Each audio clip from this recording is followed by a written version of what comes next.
Welcome. We're going to go ahead and get started. And I keep dropping into the chat your role, your name, and the role you play in hiring. I love seeing everyone's different perspective. But I will start with our introductions. So we will delay no longer. My name is Crystal Shu. And I am joining you live from Atlanta, Georgia, where we are not a part of the storm, but I would like to say it's muggy outside. So I heard there's going to be a lot of snow. I'm claiming that for my internet connectivity. And I'm really excited to join you. My role in education now is I work and I partner with leaders and districts all across the country as we think about how do we create more equitable systems, approaches to ensure that students are learning, and we are in support of students mostly at the margin. My role in hiring, though I don't play a direct role anymore other than being maybe sitting in on interviews now, my background is I was a systems leader where I had to design and create an interview and a program, an interview structure to hire for 100 plus teacher residents every year. So attracting new talents to enter the teaching pipeline. And so I'll then turn it over to my teammates to introduce themselves. Jessica, take it away. Hi, everyone. Jessica Anderson. I am an equity strategist and a marketing project manager. And, my past work in education revolved around a lot of higher education recruitment. And so recruiting Black and Brown faculty and staff to support students. And now, amongst many other things, I've been supporting the redesign of even our hiring structure internally at Education Elements and thinking about how do we strategically recruit and retain staff of color and think about how we can incorporate more equitable and inclusive hiring practices. Hi, I'm Kimberly Sturt. I'm based out of Los Angeles, so I'm excited to spend my morning with you all. I'm a consultant on our team as well, and have a background working in a lot of different areas in education, everything from nonprofit world, startup, research consulting, and most recently I was working with a Pan-African organization helping build a career pipeline for students across the continent, and have been really excited to be able to help build out our equity service line and support districts in a number of capacities with education elements such as strategic planning, helping with personalized learning implementation, and some project management. I'm excited to spend some time talking with you all about equitable hiring systems. All right, and so just to spend some time talking about the goals today. So some of the things that we want to accomplish during our time together. First is hearing and reflecting on 5 components of equitable teacher hiring systems. So we really want to help you understand what those components are that really need to be in place to help ensure that you have an equitable approach to hiring. Then we want to spend some time sparking ways to connect around ideas to focus on for hiring. So within those components, there are some things that you want to keep in mind that you maybe want to take a closer look at your district. So we're going to talk about some of those things that you might want to explore a little bit more. And then finally, share recommendations for starting points to begin addressing some of those challenges. So what are some of those things that you can be doing right now to begin moving toward an equitable hiring system?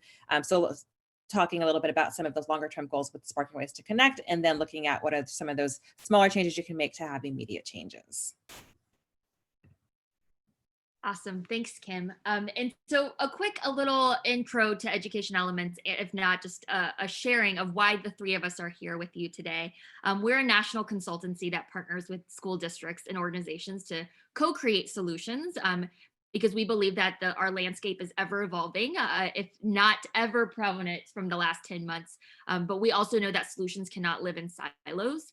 And so we really believe ourselves as partners with our districts and our leaders. We have about 10 years of experience. We just celebrated our 10th birthday last week. We had a huge birthday party on YouTube, and we work in more than over 1,000 schools, and 90% of our businesses come from clients that are returning back to us from multiple years of partnership and friendship.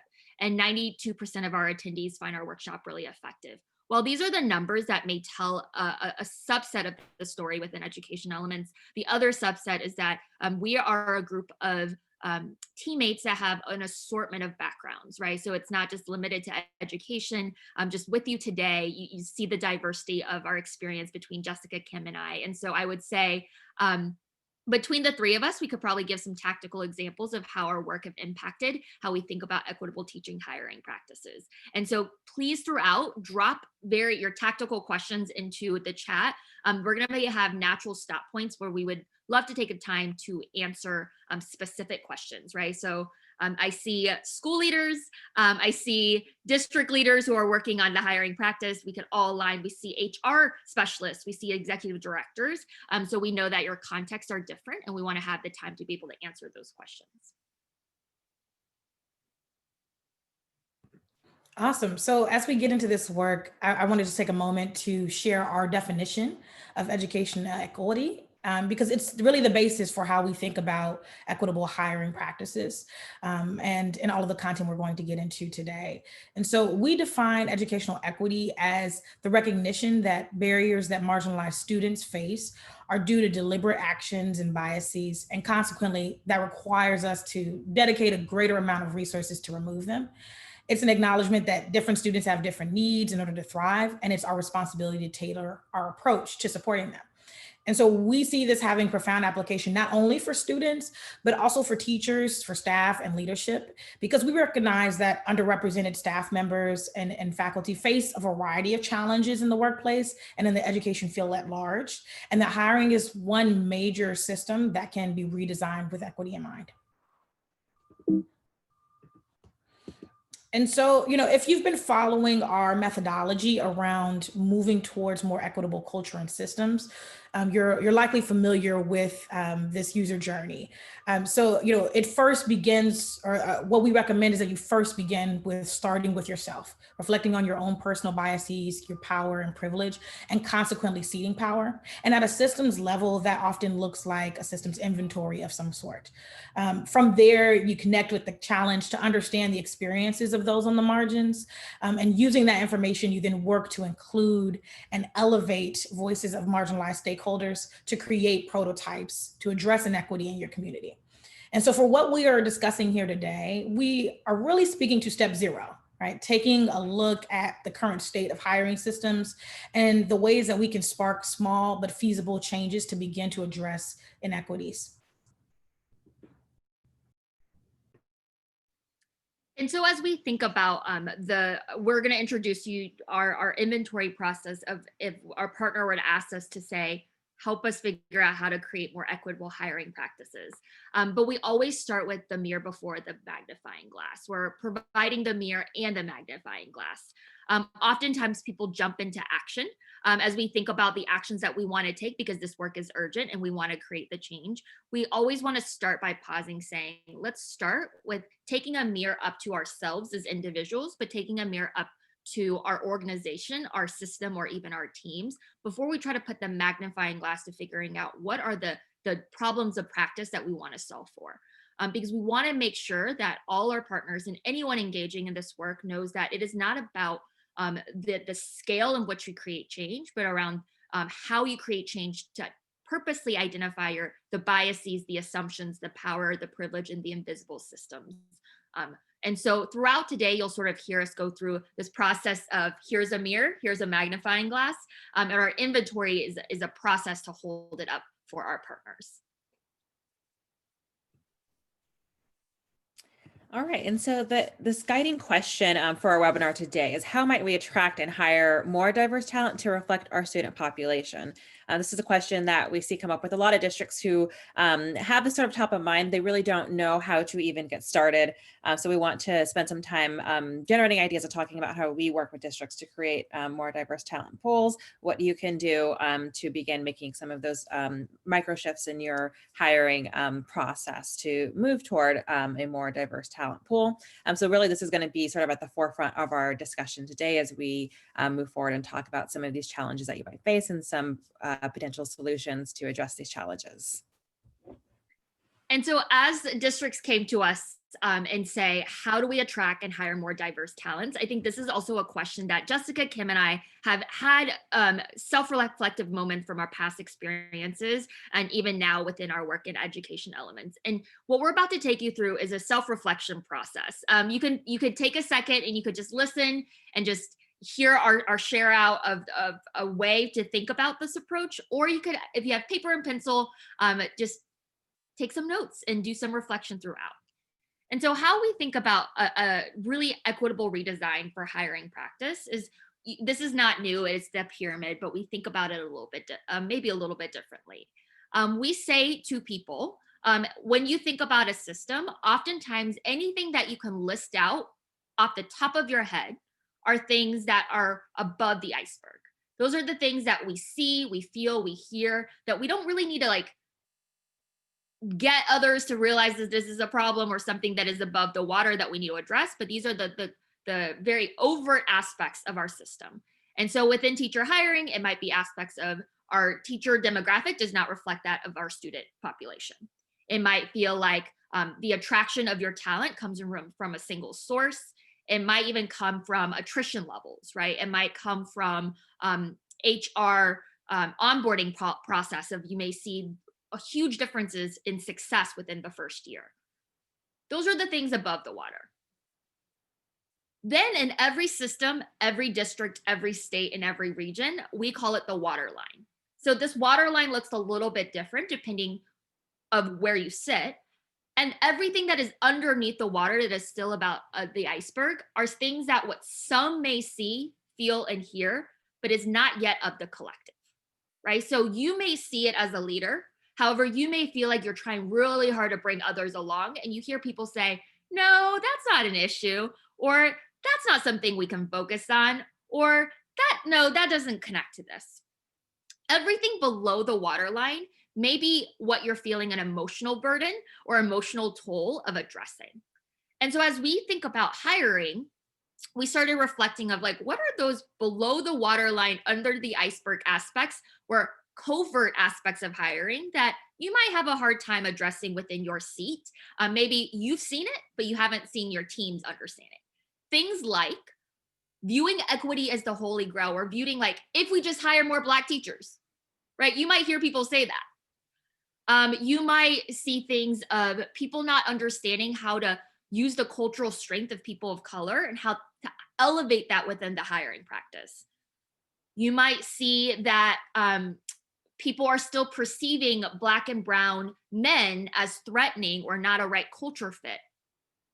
You might see there's hiring discrimination, right? So maybe your intake process brings in a lot of talents of color. However, they never make it throughout the entire process and actually get hired or actually accept. And that gives you information and data. It might be because the teaching force is 70% white. So the bar and metrics of success is set by that of the dominant teaching force. And it might be that how you measure a success of a candidate, the metrics in which you use, is still based on the white-driven notion of success, of what does it mean for a candidate to be the right talent.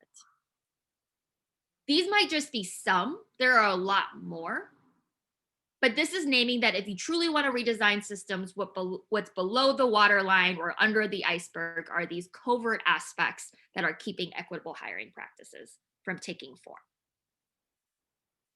And if you're really like, we're ready, our team is ready, we have the space, it is what we call actually the conditions.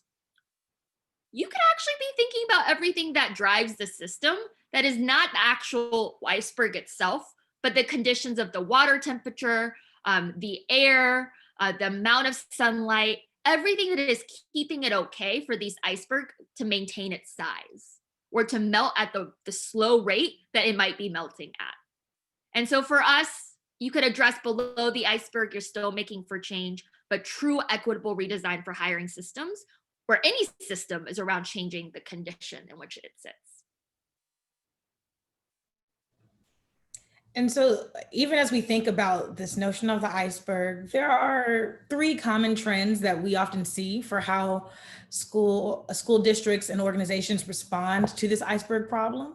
of equity. And so some try to chip away at the top of the iceberg, right, to resculpt it. But they don't ultimately get to those covert challenges below the surface or address the conditions. Some attempt to avoid the iceberg completely, right? So they try to go around it using a culture of avoidance or blindness, whether it's intentional or not, to try to move forward. And others, when acknowledging the nature of conditions or of what equity really requires, they melt the iceberg by changing the conditions themselves and addressing systems as a way to address inequity at large. And so the question we ask you today is, how are you responding to the iceberg in your school, your district, or your organization?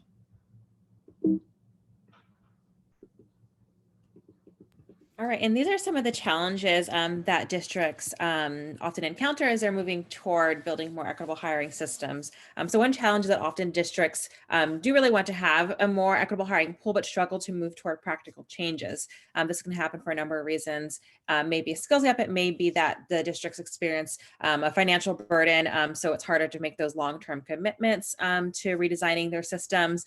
Sometimes, as Crystal talked about a little bit earlier, there's a bias to move toward quickly without really taking stock of your district needs and understanding how you can build those sustainable long-term changes as well. Another challenge that comes out in hiring audits is often that the focus is really only on self-reflection. And as you all know, self-reflection is inherently often a biased process that really takes a high level of awareness to be able to pull out more objective data in that type of approach.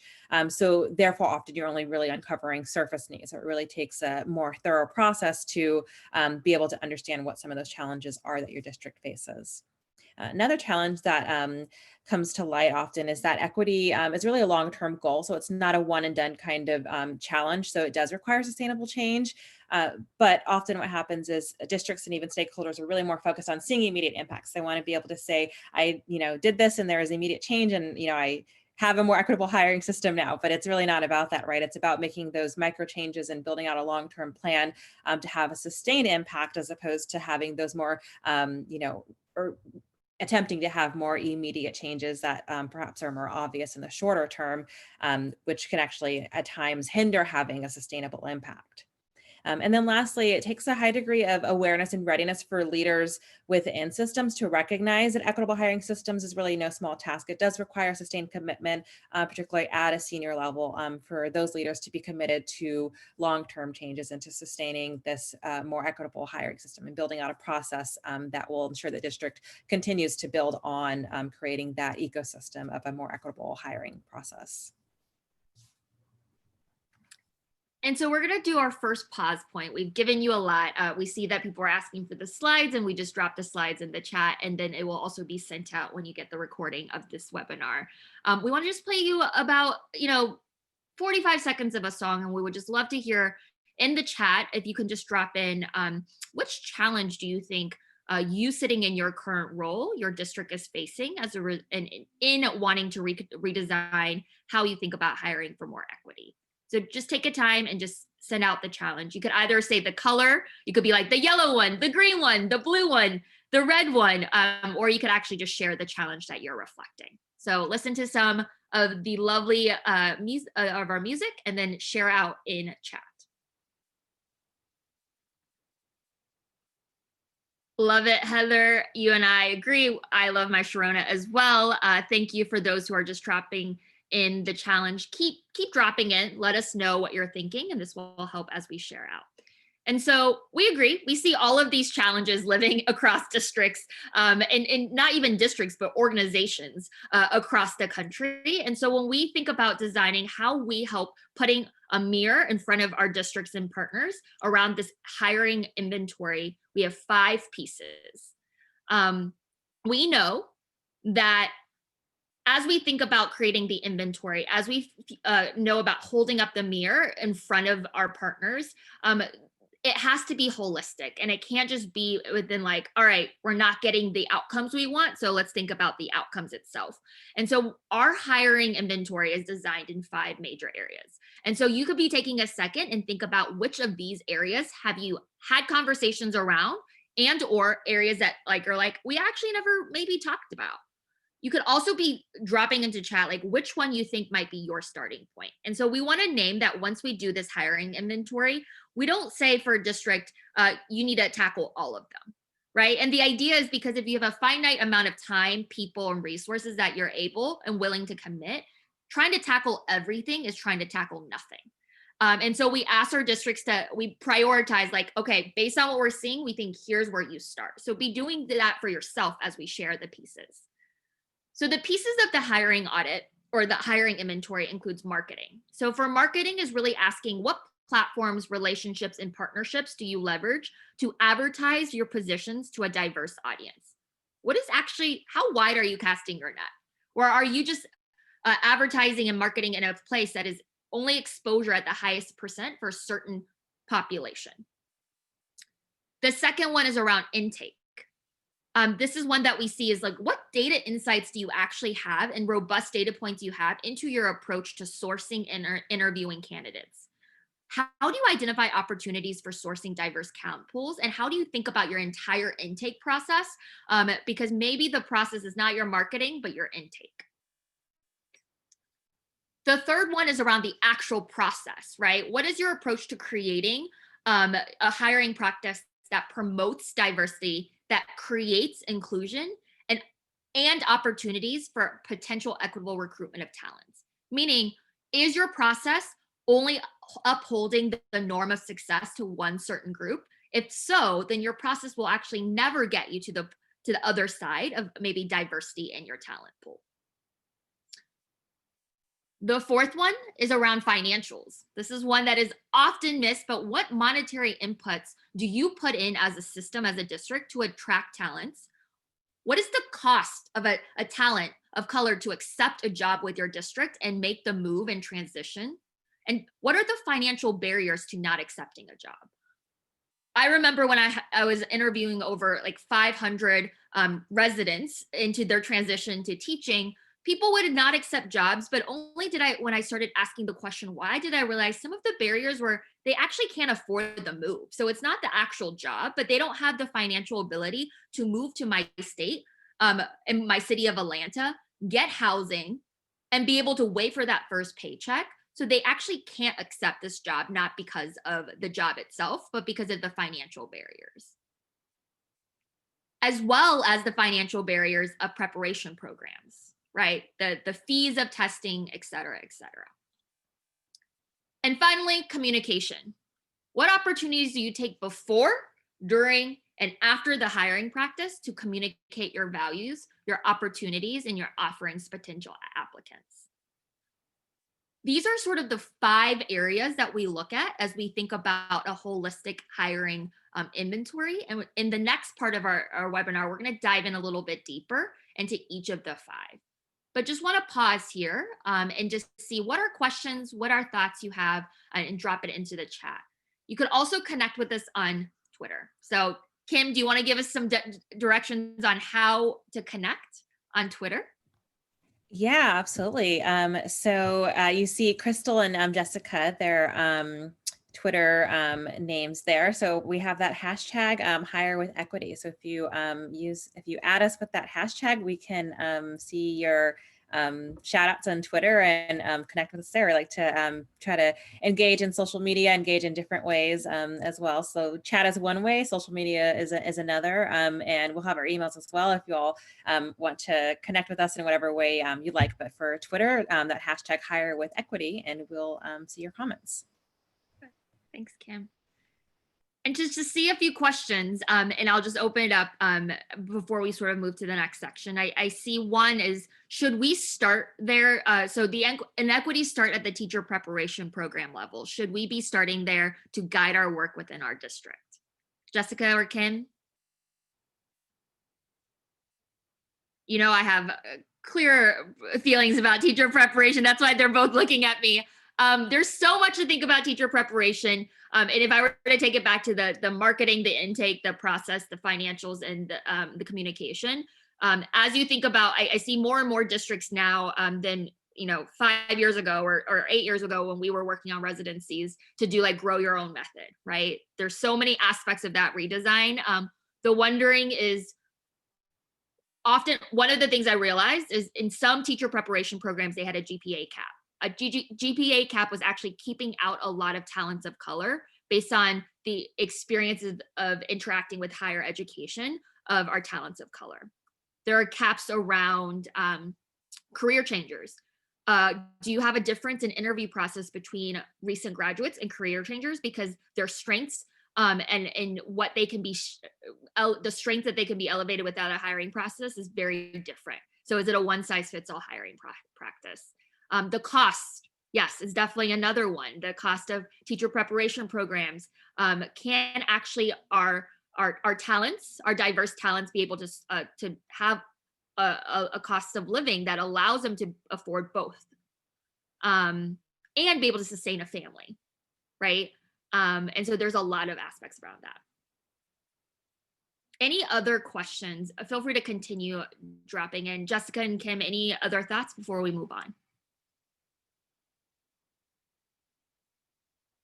Awesome. Let's get started. Great. So as we talk about hiring, we recognize that there are different kinds of challenges that you may be facing. Some may be focused on diversifying the applicant pool. Some may be focused on diversifying your staff. Others may be looking at hiring practices that you have as a school district or organization and examining how inclusive and equitable those are. And so we recognize that there are connections between diversity, equity, and inclusion, but that they are also unique in their own right. And so I just want to share briefly a statement from a mentor and friend, Derica Blackman, who once said that diversity is a fact, inclusion is a strategy, belonging is a measure, and equity is the goal. So often these words get bundled together so much that they become interchangeable or almost indistinguishable. And we want to just bring a level of clarity and distinction to them. Diversity is the presence of variety, different thoughts, backgrounds, identities, and approaches. Inclusion is about the strategies that we use to incorporate everyone in all communities. Belonging is the measure that we use to assess if those inclusion efforts are working effectively. But equity is the goal, right? The tailoring of support to ensure that everyone can thrive, and the recognition of the historical context and the cultural backgrounds that inform who we are and how we move through the world. And so it's, it is the culture and systems level change that not only identifies, but radically changes the policies, the practices, and the systems that have excluded others. And so now we're going to dive into 5 components to hiring that Crystal just shared that can be crucial to moving toward a more diverse staff and ultimately more equitable hiring practices. So we're first going to start with marketing because it is a key component to getting the word out to as diverse a population as possible. And so if your marketing strategy is not taking into account the needs of diverse candidates, the places that they frequent, and the behavioral patterns that they have for engaging with employment opportunities, this is one major place to start making incremental changes. So the major question that you'll want to ask around marketing is, how do you communicate and demonstrate your commitment to diverse communities and your current avenues of promotion, right? So your marketing strategy is a window into your recruitment priorities. What does your current marketing strategy say about your current hiring priorities? If your aim is to diversify your applicant pool or diversify your staff, your marketing strategy needs to mirror those intentions. So what does that mean? Your marketing strategy includes everything before, during, and after you post a job, right? So pre-existing social media presence, your primary website, as well as any separate website or pages that promote career opportunities, any job boards that you post to, the language of your job description, any partnerships that you have with other organizations that may be able to help spread the word, printed materials or handouts that you distribute about the school or district, ads on career and professional networking sites, the list goes on and on. But people will be engaging with you or observing you before you post a job description and throughout the entire hiring process. And so your marketing has the opportunity to create an impression for any possible applicant. So then the question becomes, what kind of impression are you making? And since your marketing strategy provides an opportunity to communicate your values and your priorities, it's crucial to differentiate what strategies are going to attract and which strategies are going to repel diverse applicants. And so when I speak about marketing with diverse applicants in mind, what this should not be is stock photos of diverse communities. And that might come off as trivial, but if you're pulling images from a generic photo platform and using them on your website or social, it will ring as inauthentic and come off as disingenuous. And it will have, the inverse effect or the opposite effect on your target audience. Disingenuous attempts to display diversity will signal to diverse applicants that your commitment to diversity, equity, and inclusion is rooted in a desire to create a particular image, right? To fulfill a quota, or simply to have diverse representation without prioritizing the actual experiences of diverse staff. And so what it does look like instead is authentic representations of your engagement with diverse communities, right? So document the work that you have been doing and share that. And if you have not been engaging diverse communities, consider this a charge to start, right?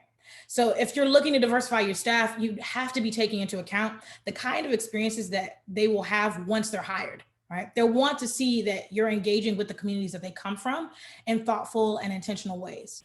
And so when you build this into your marketing strategy, this becomes more than just capturing photos of the work that you're doing with different communities and groups. It also looks like explicitly mentioning on your website, sharing highlights on your social media of, different programs or initiatives and endeavors that you are spearheading to provide that support. Another thing to avoid is an empty public statement without, or about a commitment to equity and justice without a commitment to systemic change. And so while statements are often primarily consumed by those already in a community, those interested in being hired may very well look to see where your school, district, or organization stands on matters of injustice. And they will look to see what press you have. But they're also going to be looking into what you are doing as a community to combat injustice, right? So if one of their earliest impressions of your organization or your school district is that you're vocal when talking about inequity, but primarily when it's trending, right? But when, you're often silent or immobile when advocacy and change is needed internally, that will do more harm than good in your process, to attract candidates. And so instead, what you want to do is share out any and all intentional practices, initiatives, and supports that you have implemented for diverse communities, right? So focus on the action steps you are taking to address inequities in your community. And if you have not focused on addressing inequities since the last public statement, return to it and begin to focus on systemic change.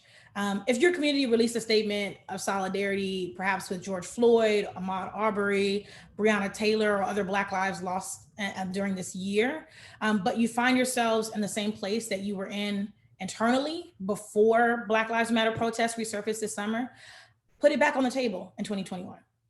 If you need support navigating what that looks like, also feel free to reach out to us. And so lastly, the other thing I want to say is, communicating commitment to diversity, equity, and inclusion does not begin and end with a legal statement in your job descriptions, right? In a study conducted with job applicants across multiple industries, they found that racially diverse applicants tended to connect most with job applications or descriptions that included a robust diversity statement incorporating legal language. And so we're not saying that it is not effective or important or even legally required to include one of those statements, but we are saying that the work does not stop there, right? So job descriptions are a window into the world to which applicants are applying. And so take the opportunity to build into the job description cultural competencies you want applicants to have when stepping into the role, the kind of environment that you're building for diverse employees, the ways in which diversity, equity, and inclusion intersect with the position, and the standard to which you hold all applicants. That's going to communicate not only your commitment as an organization, but it will also attract applicants who would like to be, in that kind of committed environment. And so three small changes you can make to your marketing strategy for more equitable hiring include highlighting on your website or careers page supports that you provide to employees with specific mention to opportunities provided to underrepresented groups. So if that's affinity-based groups, if there are mentorship programs specifically designed to build a pipeline for teachers of color or for staff of color, highlight that on your website. Share on social media any initiatives or programs or opportunities that the larger school district or organization is exploring right now or has explored to engage different aspects of the community, right? So highlight diverse members of the community on social, talk about the impact that they have on the community. Let it be known that there's a culture of celebration for expertise and diverse voices. And lastly, review the current list that you have of job boards that you post to when promoting open roles, right? Incorporate, this is my challenge, incorporate at least 4 new boards that focus on targeting diverse professional populations. So capture that data from your hiring process to see which boards are yielding candidates for you, and continue to review and refine your list as time goes on. I will pass it over to Kim. Yeah, thanks, Jessica. So now we're going to talk about the intake process. So you've sort of gotten the word out and thought about how you want to market and sort of ensure that you're casting a wide enough reach. So now we want to talk about the intake process, which is really looking at your hiring pipeline and practices. How are you reaching candidates? What are some of the things that are working well to connect with a more diverse talent pool? What are some of the things that might be hindering your process? What are some of the data points that you want to explore? So the guiding question that we want you to reflect on here is, what data insights do you have into your approach to sourcing and interviewing candidates? So that's thinking about things like, where are most of your candidates sourced from? What types of organizations and institutions do you have connections with? Are those connections supportive of an equitable hiring pool? And then what kind of data can you really dig into to understand what the experience is actually like for someone who goes through your hiring process? So those are some of the reflections we want you to keep in mind. And so I'm going to talk a little bit about some of the challenges you might experience and some of the ways to think about how you might address those challenges. So first, viewing HBCUs as a sole source, a sole answer. So it's of course great to have strong relationships with HBCUs and HSIs, but that really shouldn't be the single source for your talent pool. What you do want to focus on is having multiple sources and relationships that you foster to have a diverse talent pool. So it's not just about going, to HBCUs and thinking that's going to be the end all be all when you want to have a more diverse pool. So what you do want to think about is having a wide enough reach. So ensuring that your sources of talent are not skewed, not based on just referrals at the time of year. So when we say referrals as an example, something that often happens is when you're relying on referrals, you're sort of finding people who are in the same communities, and that just sort of further replicates the current talent pool, the current demographics of your employees. So you're just sort of replicating what already exists. So what are some of the things that you can do to have a wider reach, to have really strong relationships? And also it's not, just about going to communities when you want to pull out certain candidate pools, but really just making it part of a longer term relationship and a sustainable relationship with a wider talent pool. So next is using generalized data to tell the journey of talents of color through your intake process. So generalized data can be a way to pull out some of the higher level trends of some challenges that are experienced across the process. But if that's really your only focus when you look at your data, you're going to miss some of those more nuanced challenges that people of color might be experiencing in your intake process. So you really want to have multiple data sources and multiple ways that you're looking at the data to understand what people of color and people from more diverse backgrounds might be challenged with when going through your hiring process. So what you do want to think about is creating an intake process that celebrates cultural strengths, emphasizes inclusion, creates connections, it balances urgency. So what can you learn from having that more nuanced data? What are some of those gaps that you can identify by taking a closer look at data for talent, your talent pool of color? And then what are some of those challenges that you can address to make sure that people do feel celebrated and included throughout the intake process?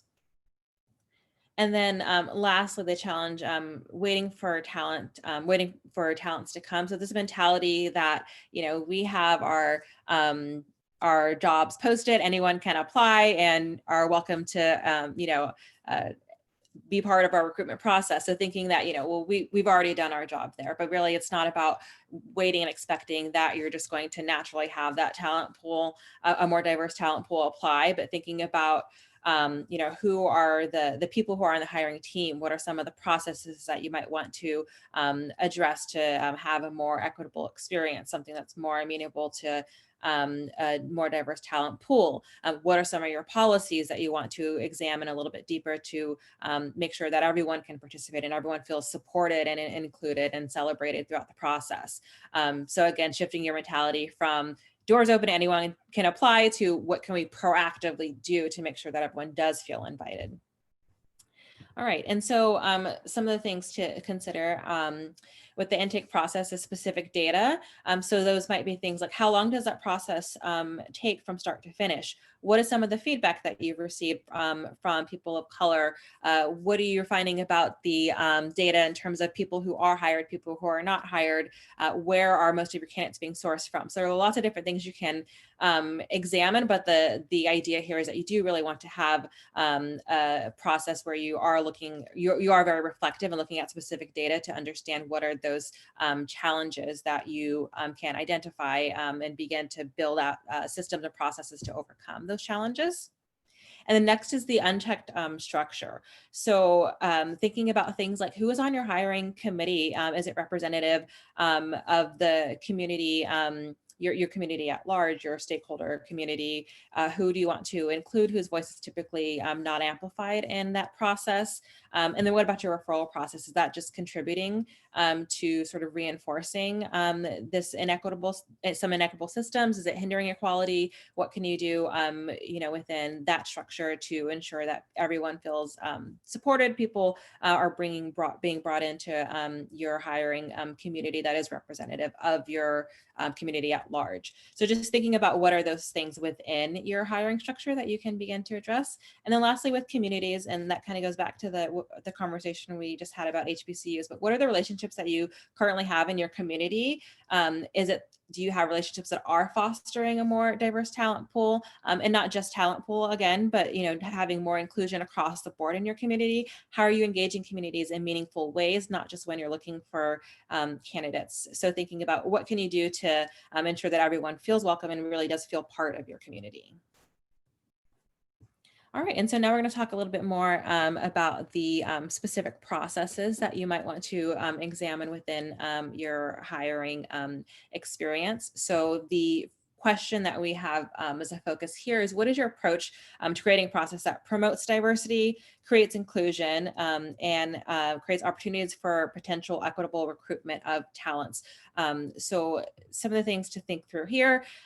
First is solely, having rubrics, having anti-bias trainings, that is a important starting point and something that is already part of the hiring culture and process at a lot of organizations, but it's not it shouldn't be the stopping point. So sometimes we forget that as you're going through a hiring process, it is an investment for candidates too. So you really want to think about what are some of the things that you can do to build on those anti-bias trainings and those rubrics to really ensure a more sustainable, equitable system. So what it is, reflecting and designing changes to the duration and touch points of your hiring system. So again, thinking about things like what are some of the barriers that your talent pool might experience in your process that you can help address. So for example, you might be having several interviews and people are having to take time off from their current job for each of these interviews, or maybe they need to find childcare, multiple points in the process, transportation costs can add up. So those are just a few examples, but really kind of putting yourself in the shoes of your talent pool and thinking about what do these touch points look like? What does the duration of the process look like? Are these things that are going to be a burden for your talent pool? Are there ways that you can help support your candidates throughout the process so it's not so much of a burden, so you can alleviate some of those frustrations and challenges that might end up excluding some people in the process. And then next is allowing fit to be discussed without thinking about what are some specific, the specific data and metrics that you're looking for. So I think fit is one of those things that, it does kind of come up in hiring conversations without people recognizing the inherent bias that is pulled out in those conversations. So when you're thinking about things like, does this person really fit in with our culture? Is this someone who we could see being a colleague and see, being part of our organization, of our district? Inherently, you're looking for traits that are going to be sort of reflective of what the community currently looks like. So if you're looking at having a more equitable hiring system, that's going to be inherently biased. So what we encourage districts to do is think about the notion of what does it mean to really be successful. So what are some of the objective needs that you have? What are some of the clear metrics and clear skill sets that you actually that candidates actually do need to have to be successful, and focusing less on some of those biases that might be more about personality or culture or fit. All right, and then lastly, having a process that's sort of designed for all and used for the underrepresented. So again, I think this is a challenge that we often see where districts really just sort of have a one-size-fits-all process where they're really not thinking about what are some of those barriers and challenges that underrepresented communities might be experiencing. So making sure that your process rejects all forms of bias and assumptions, elevating blind spots of the designers. So sort of thinking about what is the more user-friendly approach that you can have for those underrepresented communities as opposed to designing a process that is intended to serve all people, which will inherently disenfranchise or make the process a little bit more difficult for your underrepresented communities. All right. And so some of the challenges or some of the ideas to think about here are your policies. So again, with that referral process, what are some things you can do to ensure that it's a more equitable approach? Is it something that you want to continue? Do you want to encourage people, if you are going to have a referral process, how are you going to encourage building out a process that invites more diversity into the talent pool? Something about sometimes you want to think about your job descriptions and review and think about, is it really clear what the metrics are that you're looking for? How are your descriptions going to ensure that people do feel invited and everyone who is qualified is going to apply, as opposed to people who just sort of feel maybe marginalized by that description or your process. So what are some of those policies that you want to revisit? And again, we really encourage districts to kind of do a thorough audit or check to kind of go through the experience from start to finish to understand what are the policies that you might want to shift to ensure that everyone feels invited to be in your process or to apply for your opportunities. And then practices. So interview debrief process. How are you collecting information and data that you can use to understand what the challenges and burdens might be for a more diverse talent pool? Even internally, what does your debrief look like? What are the metrics that you're looking at? Are you having conversations that are focused more on culture or fit internally, as opposed to really evaluating candidates objectively for the value that they can bring to your organization? And then people. So thinking about things like who's on your interviewing committee. Is this reflective of the community at large? What are the voices that you want to amplify and include to ensure that everyone feels invited, and that you have a community of interviewers that is reflective of the community at large. All right. Awesome. And so for this, we're going to fly through the next two, which is perfect timing for both financial and communication. And so the fourth area that we need to talk about is around financial. And so the question we ask districts and leaders to reflect on are, what are the monetary inputs the districts are putting into attract talent, the cost of the talent for accepting a job, and the barriers that are keeping talents from accepting the job. So when we think about it, what it is not my problem mentality or can't change this, right? So if you're diverting away from having the financial conversation because it's like, oh, that's not us, like we're the employer, we pay and we provide the job, but we don't think about the barriers, that's going to actually limit you from a lot of potential diverse candidates that you're not attracting right now. Another of what it's not is the idea of you're valuing the quantity versus the quality for impact. So oftentimes when I sat on the talent team and sat on the HR team, and one of the conversations is, how do we shift away from the number of number of filled positions, number of remaining positions? How do we get something closed at the quickest amount of time? But that kind of data and conversation then shifts away from setting explicit goals of the percentage of open positions that needs to be talents of color, or within certain marginalizations within your staffing force or teaching force. That means that you will have to put extra effort in to eradicate those barriers to get out the outcome, even though the outcome and impact may not be the same of saying we have 100% of our positions filled by May 2021. What it's also not is creating solutions for all and elevating equals as equitable. So this is one area that oftentimes we hear fairness and equality being equated to equity, which in this case, it's not, right? So creating processes and systems to support to eliminate the barriers of certain talents is not about creating equality for all talents. But what it is for is putting policies in place to address the wealth gaps that are just prevalent within prospective talents and how it may hinder decision making.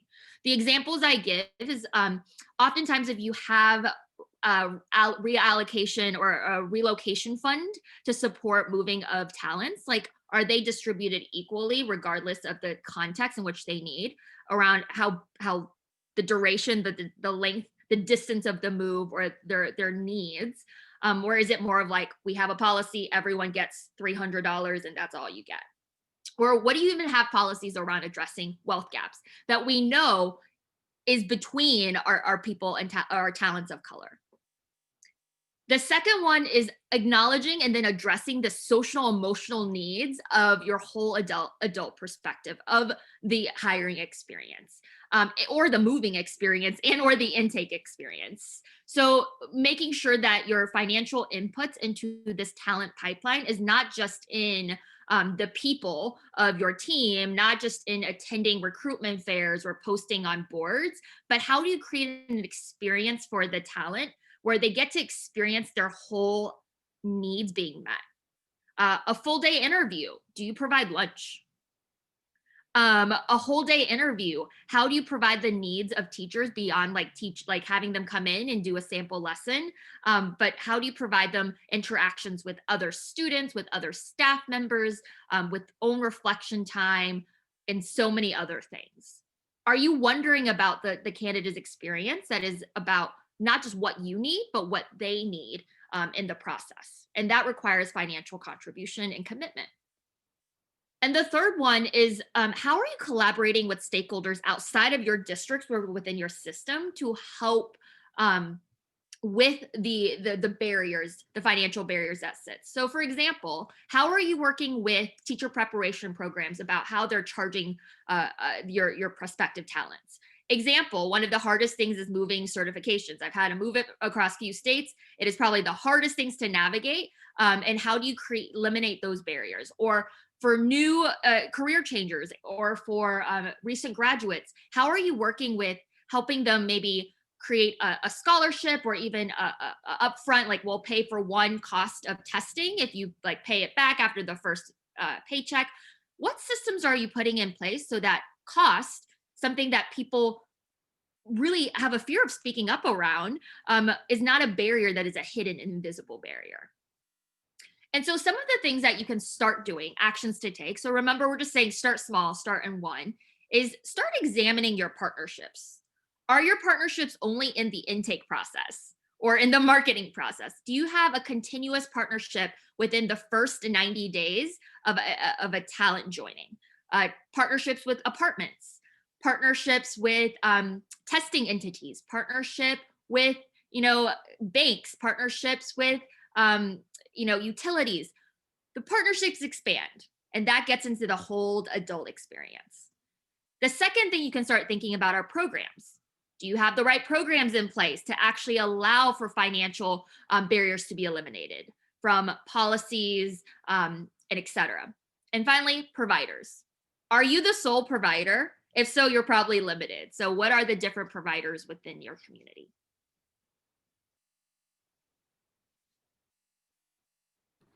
So lastly, we're going to talk about communication. And so what we mean by this is the nature of how, when, to what extent, and what you are communicating throughout the hiring process to underrepresented applicants. And in particular, we're asking the question, how do you communicate your commitment to supporting diverse employees throughout the hiring process? Based on our earlier discussion or definition of equity, we recognize that equity requires a tailored approach to meeting the needs of different people and groups. And so how do you tailor what you communicate throughout the hiring process to respond to the needs of diverse applicants? And I really think this builds on everything that we've been sharing thus far. So what you want to avoid doing is taking a back seat and thinking about your communication strategy. Don't wait for candidates to ask about supports. They may not know what to ask for, right? And so instead, take initiative to communicate any offerings of support that you have for underrepresented staff. Part of the challenge is also about avoiding the use of blanketed information. So only sharing resources or supports provided to everyone that works for your organization or school district. Do you have affinity work groups within your community? Do you have mentorship programs for underrepresented staff? Do you offer race or gender specific professional development opportunities or a PD wallet that then can be used for such opportunities? Share that information with underrepresented applicants. And if you don't have those things, consider what it would take to implement such things. The third thing that you'll want to avoid, is one-time touch points. So research shows that multiple touch points with underrepresented applicants leads to a greater sense of connection and value for that applicant. And so how many times you connect with them in personable ways communicates your values and your priorities as well. So three things that, three microsystems or micro changes that you can implement to support your communication strategy and support addressing the needs of diverse applicants to create these more equitable hiring practices includes one, sharing about, and in some cases creating affinity groups within your school, district, or organization so that staff can gather and get support from others who share the same background. Affinity groups can be formed based on a variety of identities, right? So empower and support staff and connecting with one another in ways that give them agency. The second thing is to share about, and in some cases create, mentorship programs. So these can be identity specific or cross-cultural, but in both scenarios, they should prioritize developing leadership skill sets as well as cultural competencies in both mentors and mentees.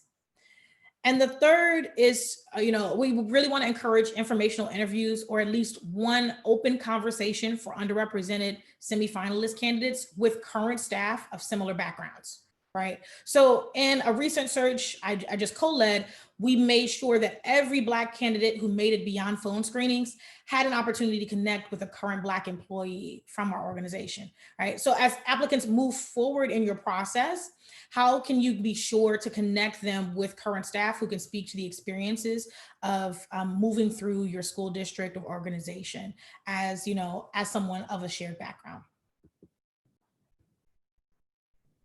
And with that, at time, we're just going to sort of share. We hope to see you back. Hopefully you got some ideas of micro actions you can take to start thinking about our equitable hiring practice redesign. The three of us will be back with you in January with the webinar with the release of our Include Guide. So today you got to experience the inventory aspect of one of the systems that we are creating inventories for. But in January, come back to hear about our inclusive engagement guide. So what does it mean to actually bring voices to the table? What does the room look like? And what are the detour barriers? And so you'll hear more of what we're working on in January. And with that, we're really, really thankful for all of your attendance. And we will also be sending out a video for you to watch from Tea Time with Jess, our awesome Jessica Anderson with her. Black teachers are not a fad. I repeat. That is giving you a preview. So we'll be sending out that video for you to be able to watch. So with that, thank you everyone for joining us, and we really appreciate your attendance. Yes, Yvonne, can't wait. See you in January. Thank you all. We will close out and we will see you back in January.